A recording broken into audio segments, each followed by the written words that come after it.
Hello everyone, good afternoon to all of you. कैसे हैं आप लोग? उम्मीद कर रही हूँ सब लोग अच्छे होंगे, अच्छे से अपनी पढ़ाई कर रहे होंगे और आपका रिवीजन भी अच्छा चल रहा होगा। आप सभी एक बार लाइव आ जाएंगे ताकि हम सेशन को स्टार्ट कर सकें। और आपका टॉपिक चल रहा था राज्य विधानमंडल। राज्य विधानमंडल में मैं आपको विधान परिषद पढ़ा रही थी। विधान परिषद क्या होती है, विधान परिषद का गठन कैसे होता है, ये सारी बातें मैंने कल की क्लास में आपके साथ की थी कि उसमें अधिकतम सदस्य कितने होंगे, ठीक है, उसमें मिनिमम मेंबर्स कितने होंगे, साथ साथ हमने उसका इलेक्शन देखा था, उसका कार्यकाल देखा था। ये सारी चीज़ें मैंने आपको कल जो है क्लास में बताई थी। फिर मैंने आपको एक टॉपिक शुरू किया था विधान परिषद में ही, जिसमें मैंने आपको बताया था कि इसमें पदाधिकारी होते हैं, ठीक है। 2 पदाधिकारियों के बारे में हमने बताया था कि 2 पदाधिकारी होंगे इसमें।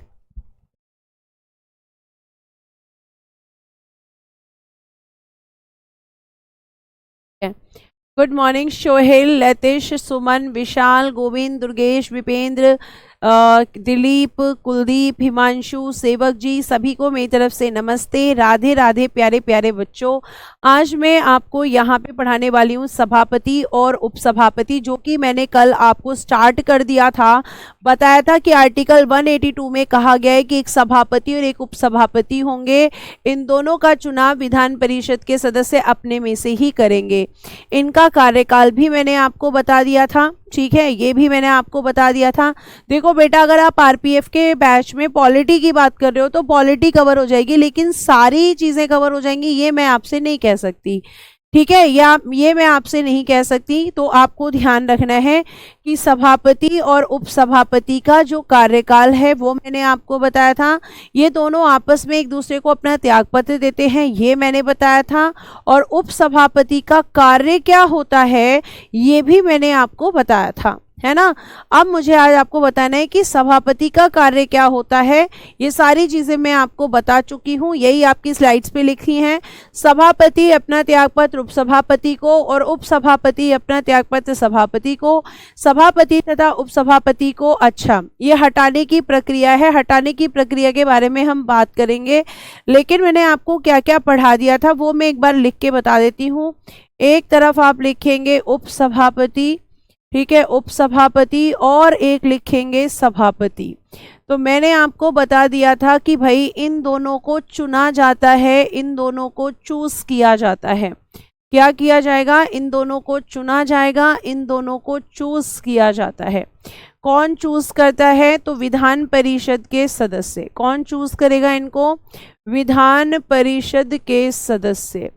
विधान परिषद के सदस्य, विधान परिषद के सदस्य, ठीक है, इनको चुनते हैं, विधान परिषद के सदस्यों द्वारा चुने जाते हैं। ये ऑलरेडी मैं बता चुकी हूँ।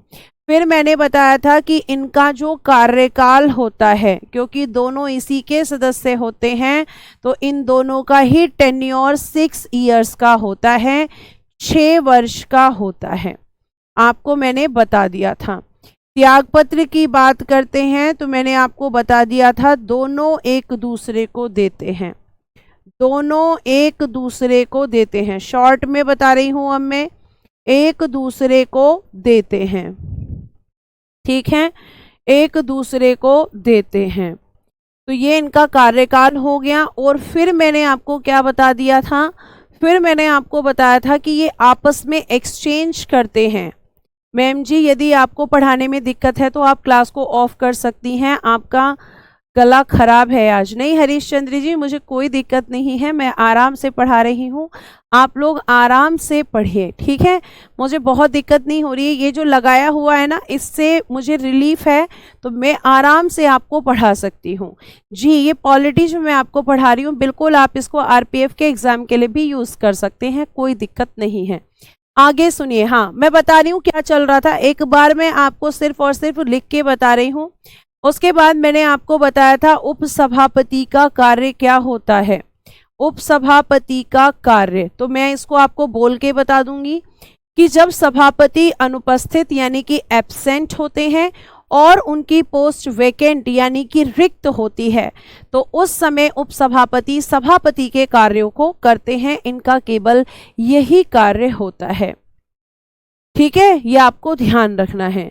ये आपको ध्यान रखना है। उसके बाद अगर हम बात करते हैं तो हम बात कर रहे थे सभापति के कार्य, लेकिन उससे पहले सभापति के कार्य बताने से पहले उपसभापति का कार्य मैं आपको बता चुकी हूं, या पहले बता ही देती हूं।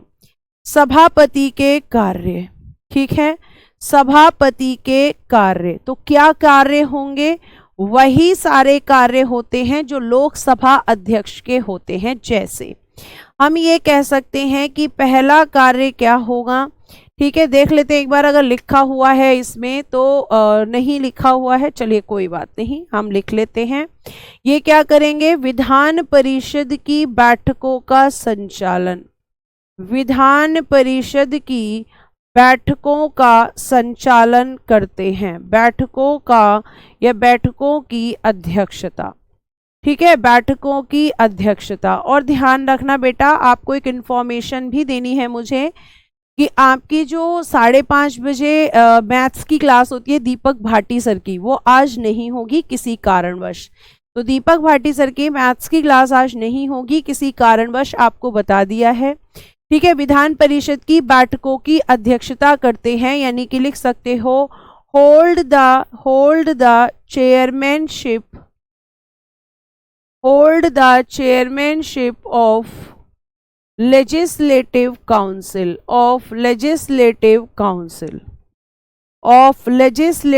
काउंसिल, ठीक है, विधान परिषद की बैठकों की अध्यक्षता करते हैं। दूसरा काम क्या होगा? दूसरा काम होता है कि भाई ये आपके विधान परिषद के सदस्यों के विशेषाधिकार की रक्षा करते हैं, सदस्यों के विशेषाधिकार की रक्षा, ठीक है, जो उनको स्पेशल राइट्स दिए गए हैं उनको ये प्रोटेक्ट करते हैं। तो protection of special rights of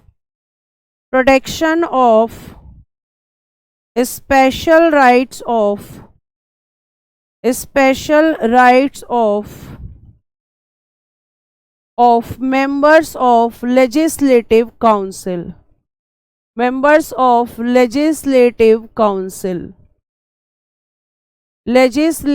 council, ठीक है, विधान परिषद के सदस्यों के विशेषाधिकारों की रक्षा करते हैं। मैंने दीपक भाटी सर जो पढ़ाते हैं उनकी बात की है, ठीक है, दीपक भाटी सर की क्लास नहीं होगी, शोभित सर की क्लास के लिए मना नहीं किया है, आगे देखिएगा। उसके बाद अगर हम बात करते हैं यहाँ पर, तो 1 मिनट रुकेंगे आप लोग, ठीक है, अब आगे देखिएगा। उसके बाद और क्या करते हैं? सदन की कार्यवाही का संचालन करते हैं। तीसरा लिखना, सदन की कार्यवाही का संचालन,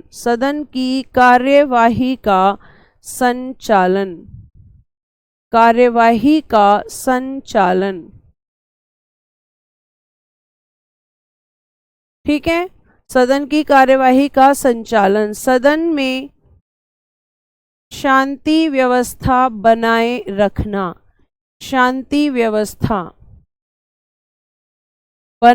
रखना, ये भी इन्हीं का काम होता है। तो सदन में शांति व्यवस्था यानी कि पीसफुल एनवायरनमेंट मेंटेन रखना, पीसफुल एनवायरनमेंट, ठीक है, इसको क्या करना? इसको मेंटेन करना, ठीक है, जो आपके टफ वर्ड्स हैं वो लिख रही हूं मैं। उसके बाद आपका नेक्स्ट आपको ध्यान रखना है कि सदन की कार्यवाही को जो आपके उनके काम होते हैं स्पीकर के, वही सदन की कार्यवाही को स्थगित या निलंबित करना,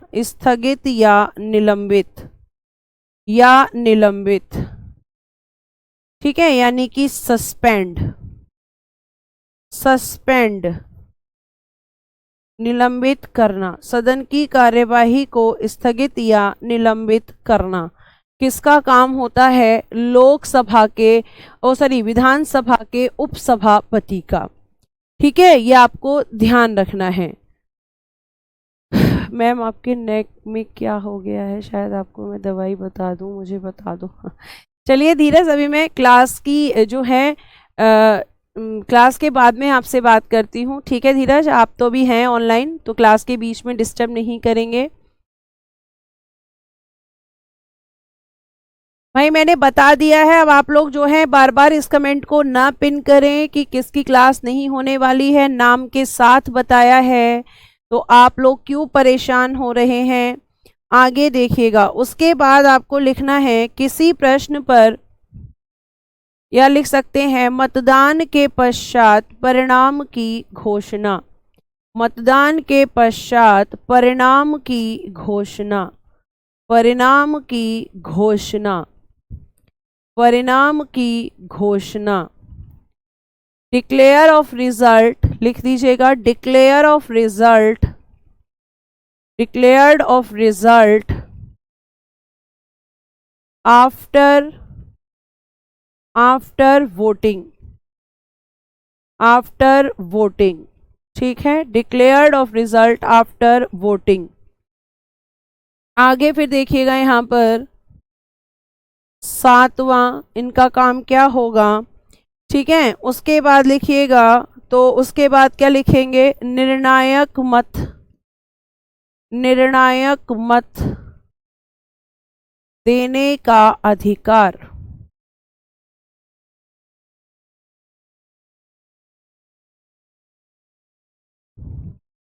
use of the casting vote, casting vote. Casting vote कब दिया जाता है, जब मत बराबर आए, जब मत बराबर आए। ये मैंने आपको पहले भी समझाया हुआ है, जब मत बराबर आए, यानी कि जो वोटिंग की गई है वो पक्ष और विपक्ष। ठीक है, यानी कि जो वोटिंग की गई है, आपको ध्यान रखना है कि जब वहां पर वोट बराबर आ जाएं, जब वोट इक्वल आ जाएं। उपसभापति का नहीं मैम, सभापति का काम होता है। मैंने तो सभापति के काम तो बता रही हूं मैं आपको। एक मिनट, हेडिंग तो मैंने यही डलवाई थी, ये रे बेटा, यही तो बता रही हूं मैं। उपसभापति के काम तो मैंने कल ही बता दिया था कि वही एक ही काम होता है कि जब सभापति नहीं रहेंगे तो वो सभापति के रूप में काम करेगा। अब सभापति नहीं रहने के दो कारण होते हैं, पहला कारण कि जब वो एब्सेंट हो, और दूसरा कारण जब उनका पद रिक्त हो। ये सारे तो सभापति के ही कार्य हैं, बैठकों की अध्यक्षता करना, निर्णायक मत देने का अधिकार इन्हीं को होता है जब वोट जो है आपके इक्वल हो जाते हैं, बराबर हो जाते हैं। ये केवल निर्णायक मत देते हैं, साधारण मत नहीं देते। लेकिन ये निर्णायक मत कब नहीं देंगे, ये निर्णायक मत तब नहीं दे सकते जब इनके खिलाफ इनको हटाने की कार्यवाही चल रही होती है। अब इसमें और स्पीकर में क्या अंतर होता है, पहला अंतर ये होता है कि विधानसभा का जो अध्यक्ष है वो ये तय करता है कि कौन सा विधेयक धन विधेयक है, लेकिन यहाँ पे ये तय नहीं करेंगे कि कौन सा विधेयक धन विधेयक है, क्योंकि इस प्रकार की शक्ति इनके पास नहीं होती। मैंने सारे आपको लिखकर समझा दिए हैं। यूज ऑफ कास्टिंग वोट, आपका ये निर्णायक मत का प्रयोग करते हैं, लेकिन कब, जब मत बराबर हो जाते हैं, यानी कि आपकी वोटिंग 50-50 के रेशो में आती है। तो ये डिसीजन देने के लिए, अगर आपके जो है विपक्ष में वोट करेंगे तो फैसला नहीं होगा, और पक्ष में करेंगे तो फैसला मान लिया जाएगा। ठीक है मैम, जब मैम दोनों पारी के वोट, हाँ जी वेरी गुड, बहुत सही लिखा हुआ है। चलो अब ये इनका काम हो गया। अब मैं आपको बताती हूं कि सभापति और उपसभापति को हटाने की प्रक्रिया। सभापति और उपसभापति, सभापति और उपसभापति को, सभापति और उपसभापति को हटाने की प्रक्रिया, को हटाने की प्रक्रिया, को हटाने की प्रक्रिया। तो आप लिखेंगे removable procedure of, removable procedure of, removable procedure of chairman and vice chairman, chairman and vice chairman. Vice chairman. ठीक है कि भाई इनको कैसे पद से हटाया जाता है।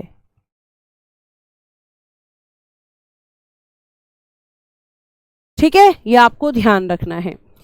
तो आपको सभापति और उपसभापति को हटाने की प्रक्रिया, तो पहले आप लिखेंगे दोनों को हटाने की समान प्रक्रिया होती है। एक मिनट, यहाँ पे और की जगह लिखो या, क्योंकि एंड का मतलब तो दोनों हो गया ना, दोनों में से किसी को, या सभापति या उपसभापति, और दोनों को हटाने की समान प्रक्रिया है। हटाने की समान प्रक्रिया यानी कि इक्वल प्रोसीजर, समान प्रक्रिया है। हम लिख सकते हैं कि मैम इक्वल प्रोसीजर है, इक्वल प्रोसीजर, समान प्रक्रिया। ठीक है, इक्वल प्रोसीजर है। अब पहला काम क्या होगा? पहला काम जिसको पद से हटाना है, जिसको पद से हटाना है उसको 14 दिन की पूर्व सूचना, 14 दिन की पूर्व सूचना, notice before 14 days, notice before 14 days, before 14 days, 14 दिन की पूर्व सूचना देनी होगी, 14 दिन की पूर्व सूचना देनी होगी। अब ये जो सूचना, जो नोटिस इनको देना होगा, अगर हम इसकी बात करते हैं तो 14 दिन की जो इन्फॉर्मेशन देनी है वो किस चीज़ की, कि भैया आपको पद से हटाया जा रहा है। मैम ये अव्यवस्था फैलाने वाले सदस्य को हटा सकते हैं? बिल्कुल हटा सकते हैं, बिल्कुल सभापति को यह अधिकार होता है। आप चाहें तो यहाँ पे जो इनके फंक्शन मैंने बताए हैं इसमें लिख सकते हैं 8वां पॉइंट, अव्यवस्था, अव्यवस्था ऐसे सदन में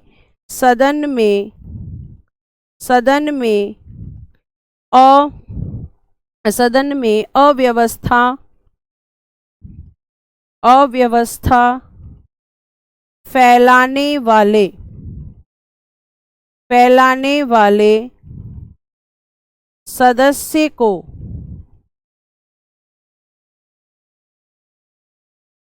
निलंबित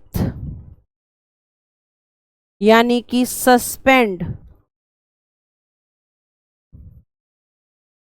निलंबित कर सकते हैं,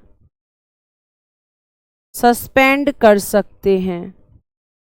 ठीक है, निलंबित करेंगे, सस्पेंड करेंगे, आप लिख सकते हैं। ये चीज मैंने पहले लिखवाई हुई है।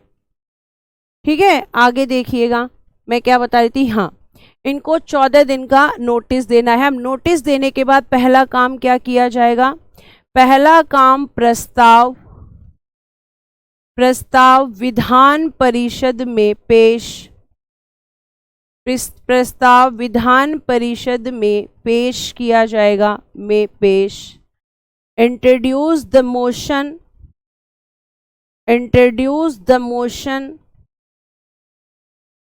introduced the motion in legislative council,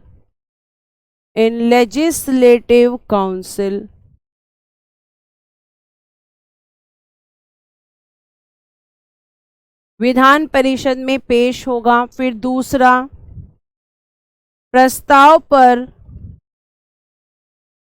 Vidhan Parishad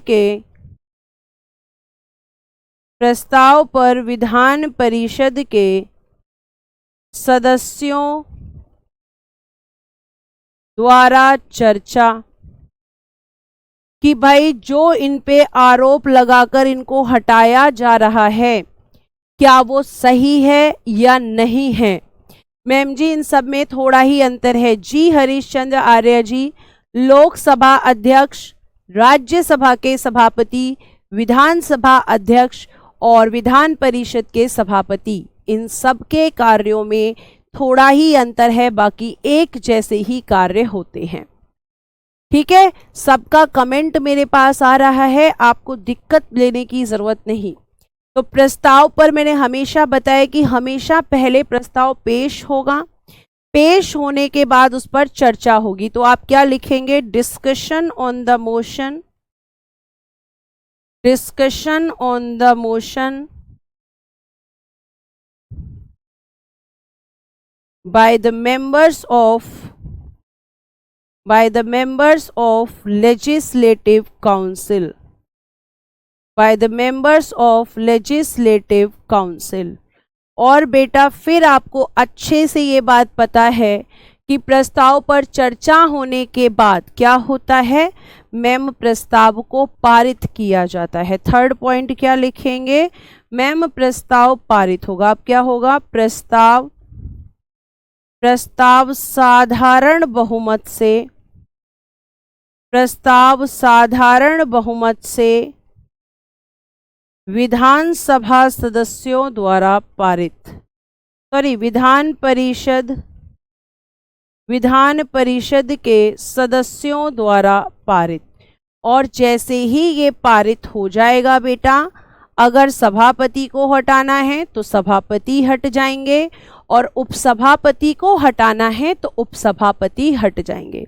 अब कुछ बच्चे ये कमेंट करते हैं कि मैम अगर किसी सभापति या अध्यक्ष को हटाया जा रहा है, ठीक है, अगर किसी सभापति या अध्यक्ष को हटाया जा रहा है तो क्या उसकी मेंबरशिप भी खत्म हो जाएगी? ऑफ कोर्स खत्म हो जाएगी, बिल्कुल खत्म हो जाएगी। ओम कुमार कह रहे हैं विधान परिषद क्या होता है, ओम कुमार जी कल की क्लास को देखिए, ठीक है। तो साधारण बहुमत से विधान परिषद के सदस्यों द्वारा पारित किया जाता है, यानी कि लिखेंगे हम passed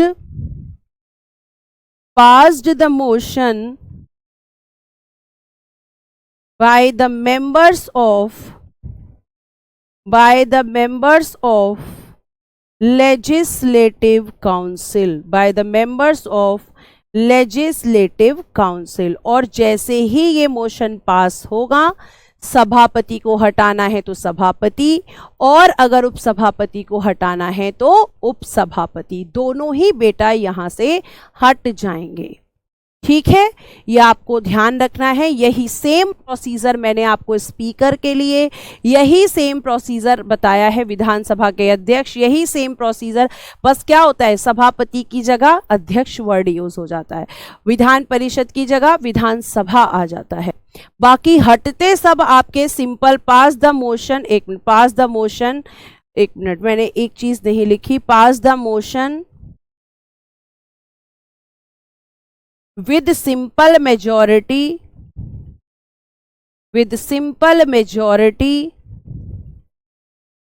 by the members of legislative council, ठीक है। आई होप आपको चीजें समझ में आ रही होंगी, क्योंकि ये सब आप पहले भी पढ़ चुके हो, सारी चीजें मैं आपको पहले भी पढ़ा चुकी हूं, ठीक है। ये आपको ध्यान रखना है। मैम संयुक्त अधिवेशन यहाँ होता है? बिल्कुल नहीं होता, राज्यों में कोई संयुक्त अधिवेशन नहीं होता, ये चीज भी मैं आपको अभी बताने वाली हूँ। तो ये सभापति और उपसभापति, अब देखो ये चीज लिखी भी हुई है, सभापति या उपसभापति को परिषद के तत्कालीन समस्त सदस्यों के बहुमत से पारित संकल्प द्वारा अपने पद से हटाया जाता है। ये किताब की भाषा है बेटा, और ये आपकी किसकी भाषा है? मेरी भाषा है, जो साधारण शब्दों में मैंने आपको यहाँ पर बताया है। तो सभापति उपसभापति के कार्य हो गए, ठीक है। अब ये देखो लिखा हुआ है कि जब इनको हटाया जाता है तो कम से कम 14 दिन पहले सूचना दी जाती है, ठीक है, ये भी मैं आपको बता चुकी हूँ। सदस्यों की अयोग्यताएं हम कल पढ़ चुके हैं, अयोग्यता से संबंधित सारी चीजें पढ़ चुके हैं। उसके बाद आपको एक और चीज ध्यान रखनी है, एक चीज जो कि मैंने आपको वहां पर भी बताई थी जब मैंने आपको लोकसभा राज्यसभा पढ़ाया था। अब यहाँ पर भी समझो, ये आप यहाँ पे नोट डाल के इस चीज को लिखना, ये किसी का पॉइंट नहीं है, अलग से मैंने मेंशन किया है। यदि कोई सदस्य सदन की अनुमति के बिना 60 से अधिक दिन तक सदन की बैठकों में लगातार अनुपस्थित का मतलब होता है बच्चा एब्सेंट रहता है, तो उसकी सदस्यता समाप्त, यानी कि क्या हो जाएगा, एंड ऑफ मेंबरशिप हो जाता है। ठीक है, और उसका स्थान रिक्त हो जाता है। तो मैंने आपको पहले भी बताया था कि चाहे लोकसभा का सदस्य हो, विधानसभा का सदस्य हो, विधान परिषद का सदस्य हो या राज्यसभा का सदस्य हो, अगर कोई भी मेंबर लगातार 60 बैठकों में, लगातार 60 से अधिक दिन तक बैठकों में 60 से अधिक दिन तक या 60 दिन तक जो मीटिंग्स हो रही हैं, जो बैठकें हो रही हैं, वहां एब्सेंट रहेगा, तो फिर उसकी पोस्ट वैकेंट हो जाएगी। रिक्त को इंग्लिश में बोलते हैं वैकेंट। ठीक है, तो ये वैकेंट होने का रीजन होता है विदाउट परमिशन ऑफ हाउस, आपने इन्फॉर्म नहीं किया है हाउस में, और उसकी अनुमति के बिना आप मीटिंग्स के अंदर, आप उसकी अनुमति के बिना बैठकों में, ठीक है, अनुपस्थित हो रहे हैं, तो मान लिया जाएगा कि आपको अब मेंबरशिप नहीं चाहिए, तो आपकी मेंबरशिप खत्म हो जाएगी। ये बात आपने पहले भी पढ़ी है, जिन बच्चों ने पढ़ी है जल्दी से थम्स अप करें, क्योंकि मैंने आपको पढ़ाई है। ठीक है, तो ये आपका यहाँ पे आपका जो है ये आपका पूरा इसमें बोला गया है। आगे हम बात करते हैं तो सदस्यों द्वारा शपथ। एक मिनट, सदस्यों द्वारा शपथ आपके यहाँ पे सदस्यों की अगर मैं बात करूं तो यहाँ पे शपथ की जो बात हो रही है, ध्यान रखना, शपथ आपके विधानसभा और विधान परिषद दोनों के सदस्यों की, तो मैं शॉर्ट में लिख देती हूँ MLA प्लस MLC, दोनों की शपथ की बात हो रही है कि MLA और MLC दोनों को शपथ दिलाई जाती है। ठीक है, तो आप लिखेंगे यहाँ पर विधानमंडल के दोनों सदनों को, प्रत्येक सदन के इतना पढ़ने की कोई जरूरत नहीं है, हम लिखेंगे शपथ यानी कि ओथ। अब ओथ सबसे पहले किसकी, तो MLA या MLC दोनों की शपथ की हम बात कर रहे हैं, MLA या MLC, ठीक है, दोनों की शपथ की हम बात कर रहे हैं। तो MLA और MLC को अगर हम बात करें शपथ, इनकी शपथ कहाँ है, शपथ अनुसूची 3 में है, शपथ अनुसूची 3 में है, अनुसूची 3 में है, यानी कि शेड्यूल 3, अनुसूची की इंग्लिश होगी शेड्यूल 3 में है। अब बात आती है कि इनको ओथ कौन दिलाता है, तो आप लिखेंगे शपथ, ये लिखना, ये लोग अपने पद की शपथ राज्यपाल के सामने, राज्यपाल यानी कि गवर्नर के सामने लेते हैं। ठीक है, सामने लेते हैं। इंग्लिश में लिखेंगे MLA या MLC टेक द ओथ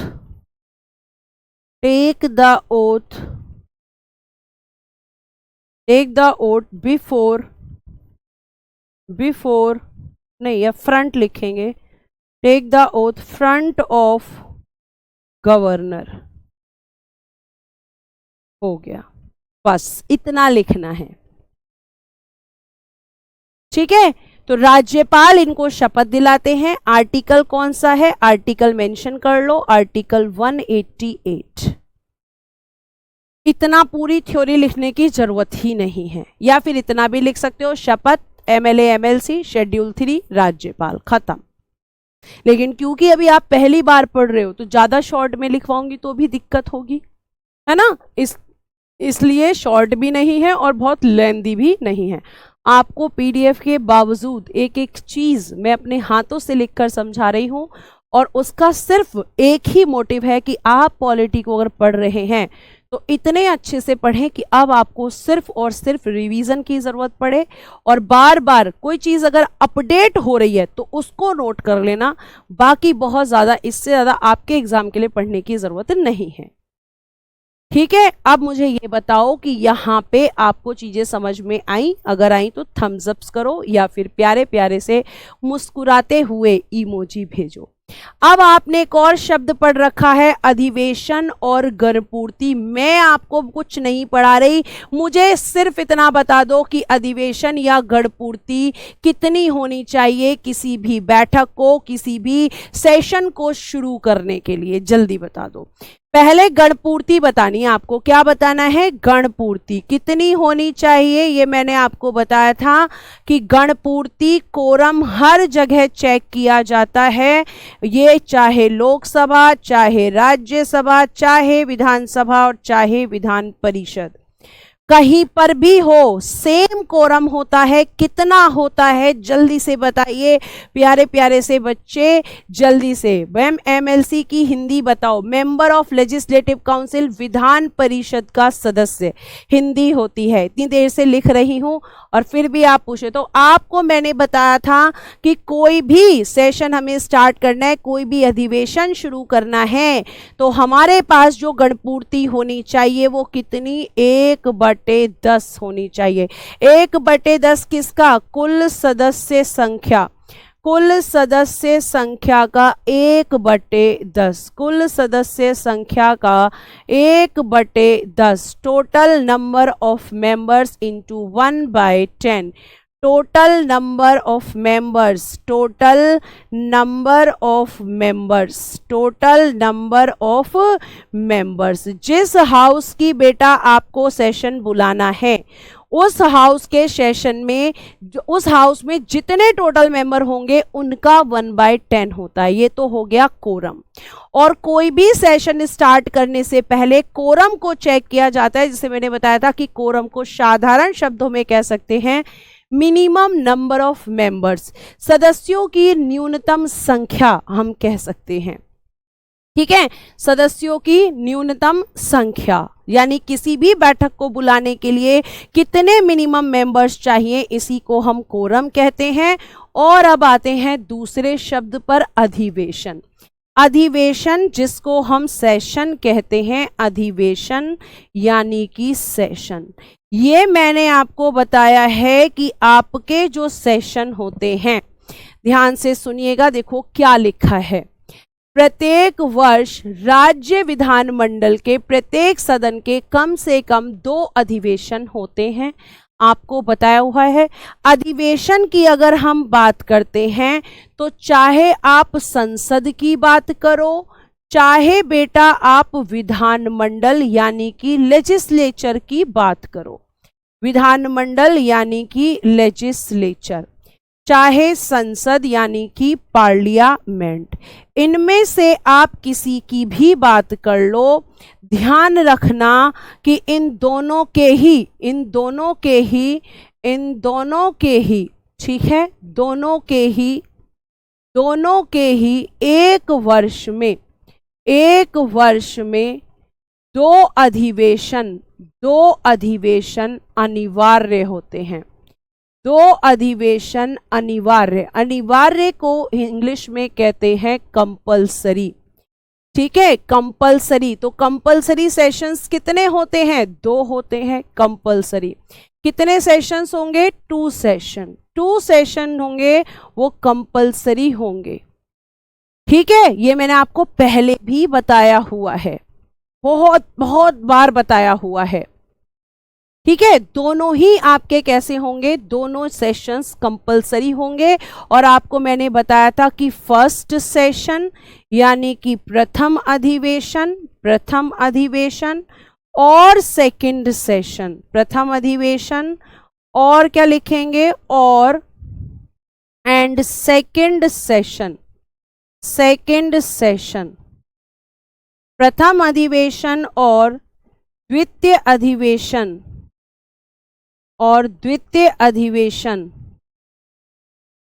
ठीक है। द्वितीय अधिवेशन अगर हम बात करते हैं तो इन दोनों के मध्य में जो फर्स्ट सेशन और सेकंड सेशन है, इनके बीच में अगर हम बात करें मैक्सिमम गैप, अधिकतम अंतराल कितना होगा, तो सारे बच्चे मुझे कमेंट बॉक्स में आंसर पिन करेंगे कि मैं मैक्सिमम गैप कितना होता है। मैंने ये आपको कई बार बताया है, 6 माह। बहुत बढ़िया, थैंक यू सो मच कि आप जो है चीज़ों को पढ़ रहे हैं। 6 मंथ्स मैम, 6 माह से ज़्यादा का अंतराल नहीं हो सकता। संसद के अधिवेशन कौन बुलाता है? राष्ट्रपति। तो राज्य विधानमंडल के अधिवेशन कौन बुलाएगा? तो मैम वो बुलाएंगे हमारे गवर्नर, राज्यपाल। ये मैंने आपको लिखवाया हुआ भी है, पढ़ाया हुआ भी है, सब करवा दिया है। और बस इतनी बात ये इतने में कह रहा है कि प्रत्येक सदन के कम से कम 2 अधिवेशन। अब संसद का मतलब यहां पता है किससे है? लोकसभा या राज्यसभा। और विधानमंडल का विधान परिषद और विधानसभा। कि लोकसभा के भी 2 सेशन आने चाहिए, राज्यसभा के भी 2 सेशन, विधान परिषद के भी 2 सेशन और विधानसभा के भी 2 सेशंस। विधान परिषद और विधानसभा के राज्यपाल बुलाएंगे, लोकसभा और राज्यसभा के राष्ट्रपति बुलाएंगे।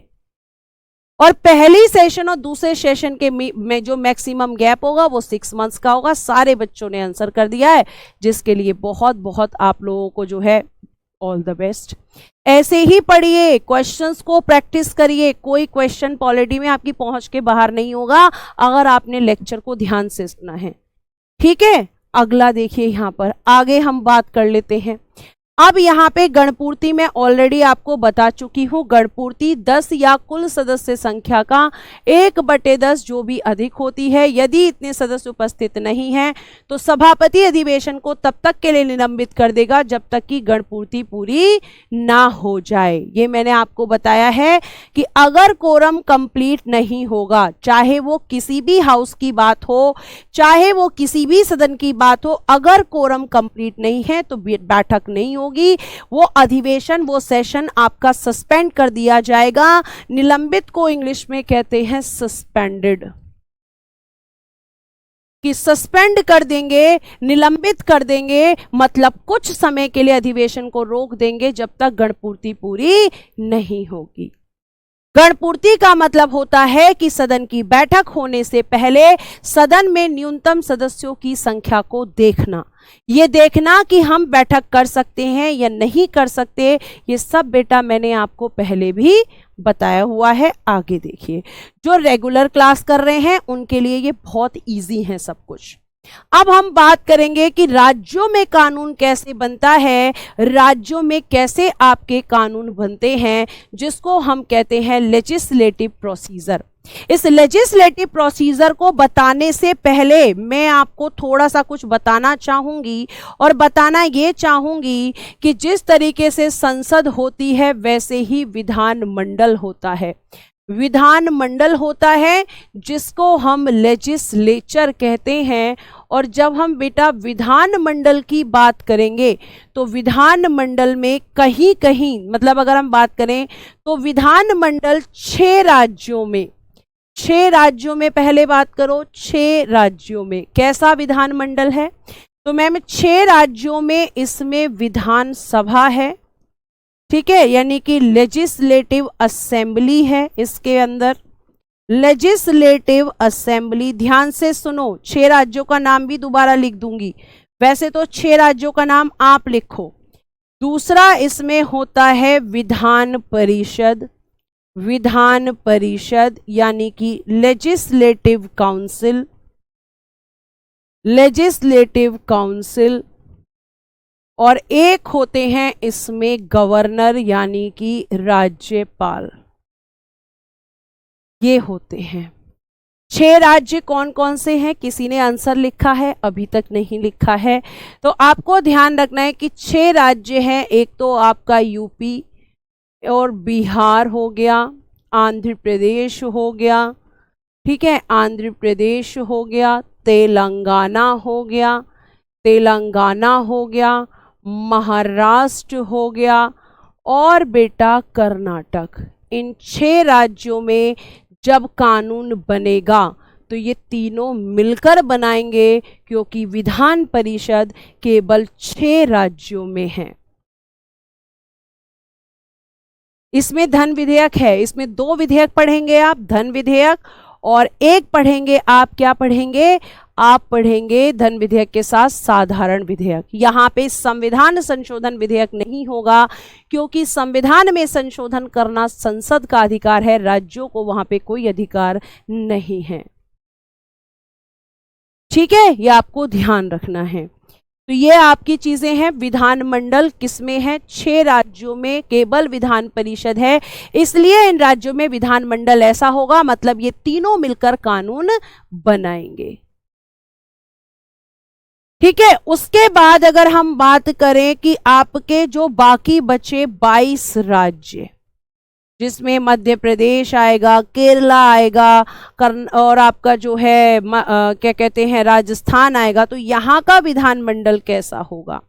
यहाँ के विधानमंडल में केवल 2 ही लोग शामिल होंगे, और वो 2 लोग होते हैं विधानसभा और राज्यपाल। कौन होते हैं? विधानसभा और राज्यपाल। ठीक है, यानी कि गवर्नर और लेजिस्लेटिव असेंबली। 6 राज्यों में तीनों कानून बनाएंगे, लेकिन बाकी राज्यों में केवल 2 ही लोग कानून बनाएंगे, क्योंकि यहां 22 राज्यों में विधान परिषद नहीं है। जहां पर है वहां तीनों, और जहां नहीं है वहां पर 2 लोग। विधानसभा बिल लाएगी, राज्यपाल को पास करके भेज देगी, राज्यपाल साइन करेंगे, कानून बन जाएगा। लेकिन यहाँ पे विधानसभा या विधान परिषद कोई भी बिल ला सकता है, फिर पास होगा, फिर राज्यपाल के पास जाएगा, फिर कानून बनेगा।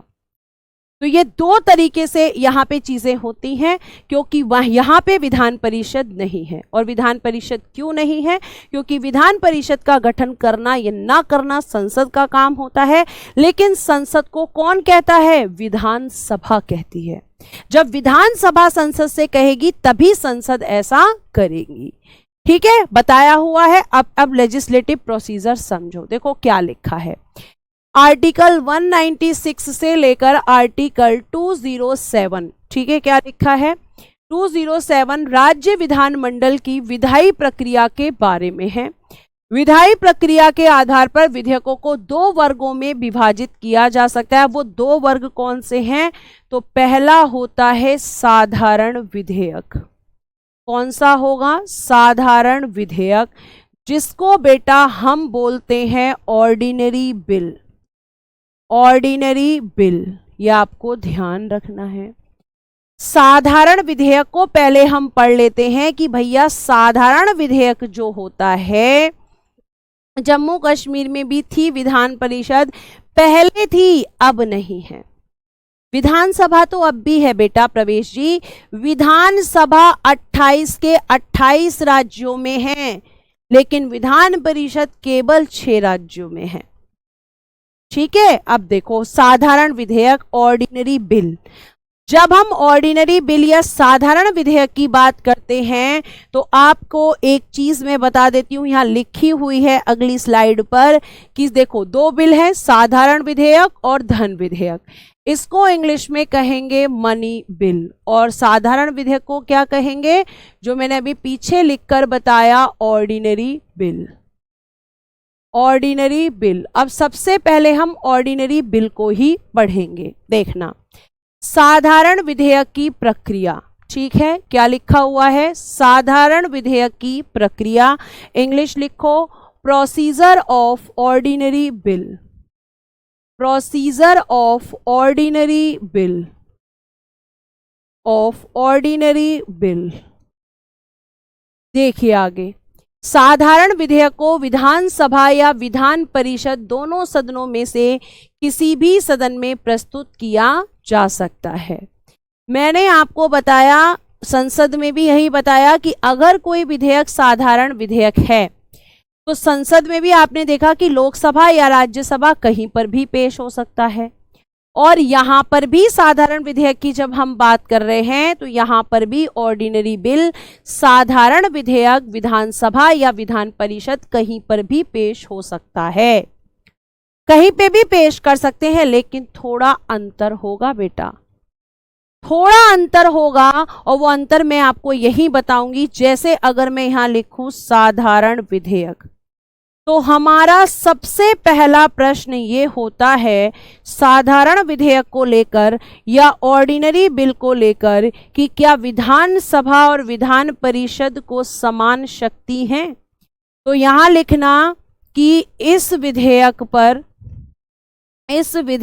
पर विधानसभा और विधान परिषद, विधानसभा और विधान परिषद यानी कि लेजिस्लेटिव असेंबली, लेजिस्लेटिव असेंबली, ठीक है, लेजिस्लेटिव असेंबली, विधानसभा और विधान परिषद यानी कि लेजिस्लेटिव काउंसिल, लेजिस्लेटिव काउंसिल को समान शक्तियां नहीं हैं, को समान शक्तियां नहीं हैं। कारण क्या है?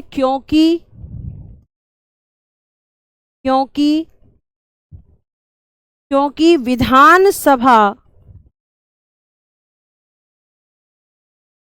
शॉर्ट में लिख रही हूं लेजिस्लेटिव असेंबली, क्योंकि विधानसभा विधान परिषद के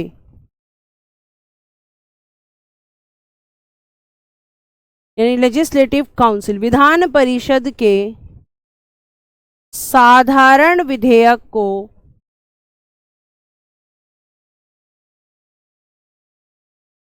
अस्वीकार करके, अस्वीकार यानी कि रिजेक्ट,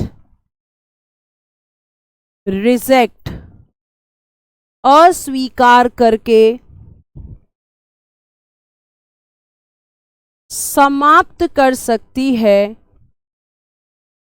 समाप्त यानी कि एंड, समाप्त कर सकती है, जबकि विधान परिषद, जबकि विधान परिषद, विधान परिषद विधानसभा के द्वारा पारित,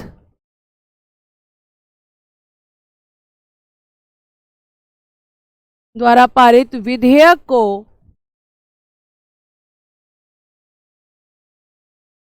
समाप्त नहीं कर सकती, समाप्त नहीं कर सकती। ये आपको ध्यान रखना है। मैंने वहां पे क्या बताया था कि वहां पे लोकसभा और राज्यसभा दोनों को समान शक्ति है और दोनों में झगड़ा होता है। हाँ, अभी लिख लेना आयुष, एक मिनट। दोनों में झगड़ा होता है तो संयुक्त बैठक आती है। अब यहाँ ये भी लिख लो, जो कि बच्चे प्रश्न पूछे थे। अभी लिखने का टाइम दूंगी आपको, पीछे कर दूंगी स्लाइड, नोट डाल के लिखना। साधारण विधेयक पर, साधारण विधेयक यानी कि ऑर्डिनरी बिल, साधारण विधेयक ऑर्डिनरी बिल पर लेजिस्लेटिव असेंबली, शॉर्ट में लिख रही हूं, पहले लिख देती हूं, पर विधानसभा, इंग्लिश में शॉर्ट में लिख रही हूं, LA का मतलब है लेजिस्लेटिव असेंबली, विधानसभा, साधारण विधेयक पर विधानसभा और विधान परिषद, और विधान परिषद यानी कि लेजिस्लेटिव काउंसिल के मध्य